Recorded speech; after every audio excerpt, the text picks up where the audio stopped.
Right, so go ahead, introduce yourself. Hi everyone, my name is Brendan Visser. I was an operator for Scholar's Edge for one summer, and then I helped out in Western Canada for some management stuff for the company as well.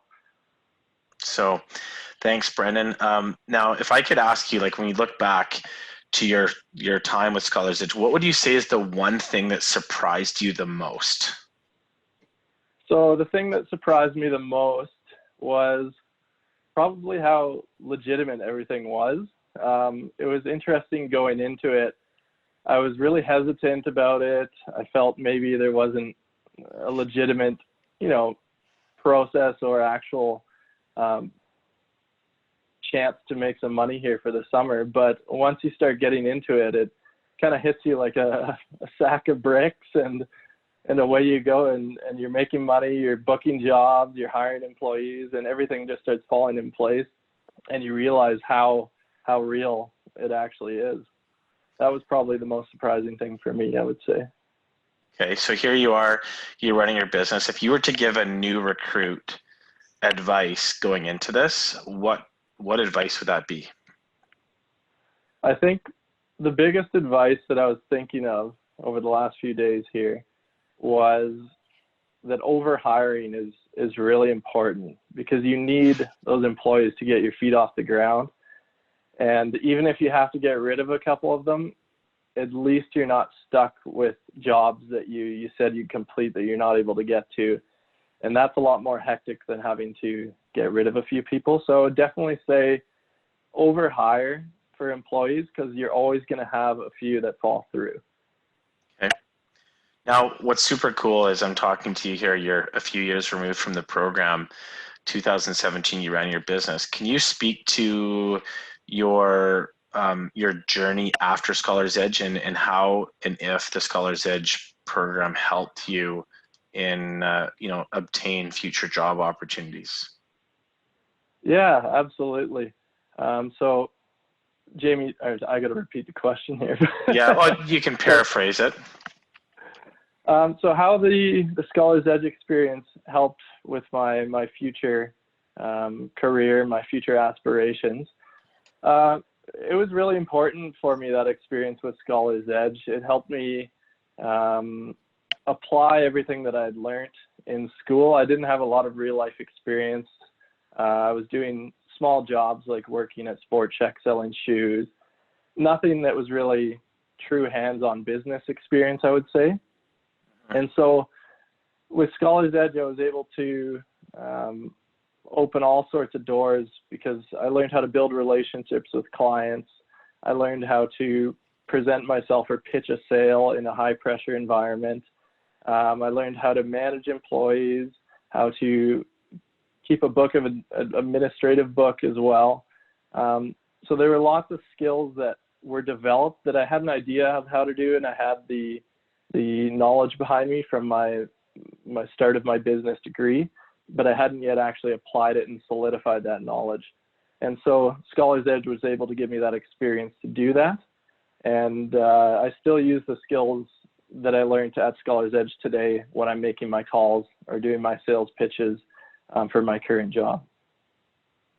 It's interesting that you say that you're making calls and doing sales pitches, because I think that that's something that people don't realize is always going to be a part of your life. I think in everything that you do, you're selling. So where are you working right now, and what are some of the similar things that you did with Scholar's Edge that you're applying within what you're doing right now? Absolutely. So what I'm doing right now and how Scholar's Edge applies is, currently I'm with TD Commercial Bank, and I'm an account manager. And so I go out and obtain business. So it's similar to a door-to-door style that we did with Scholar's Edge, but I'm more so doing phone calls.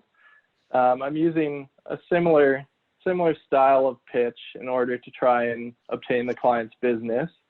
And once we do have some sort of connection, or they've agreed to move further with things, then I actually sit down with them and I do present things that we can offer. We offer them a term sheet typically at my current job. And it's very similar to what we'd offer at Scholar's Edge. We'd sit down with an iPad and present what what we could offer them. So it goes kind of hand in hand with what I do right now. And yeah, again, all those skills that I learned at Scholar's Edge in order to do those things, to do a sales pitch, are very important. And it's helped me step into the role a lot quicker than if I were to start fresh in this career that I have right now without that experience that I got at Scholar's Edge. We are now to a somewhat of a final question, and I know that Brendan, you experienced some adversity. What would you say is when you look back at your clients, what would be the client that presented you with the most adversity in the summer that you ran your business? Absolutely. So the biggest adversity that I had with clients was it was my difficult client. It was Dr. Dean, we call him, and I'm sure Jamie remembers this as well. But anyhow, he gave me a ton of grief. I had to do about 8 estimates for him with different things, like what about just the primer? What about just the prep work? What about just the windows, just the siding, 1-coat, 2-coat, this type of paint, that type of paint, everything. And he was so picky as well after the job that he took off all his downspouts and he checked the back of them for paint and called me up and said, "Hey, you got paint on my downspout." So I had to come out and clean that all off, and it was a big headache in the end, but we got the job done. And I was just telling Jamie here a second ago that I have my Dr. Deans in my current work experience that I have to deal with. And it's funny because my current boss, similar to what Jamie would say, maybe don't do that deal, maybe don't do it. But I always like the challenge of a difficult client, and so I usually end up going for it. And my experience with Dr. Dean has definitely paved my way to dealing with that sort of difficult client. And, it's helped grow my book that I'm able to take on clients that maybe other people don't want to tackle because they're a little bit difficult to deal with. But I mean, it's stressful, but you kind of learn from the experience as well.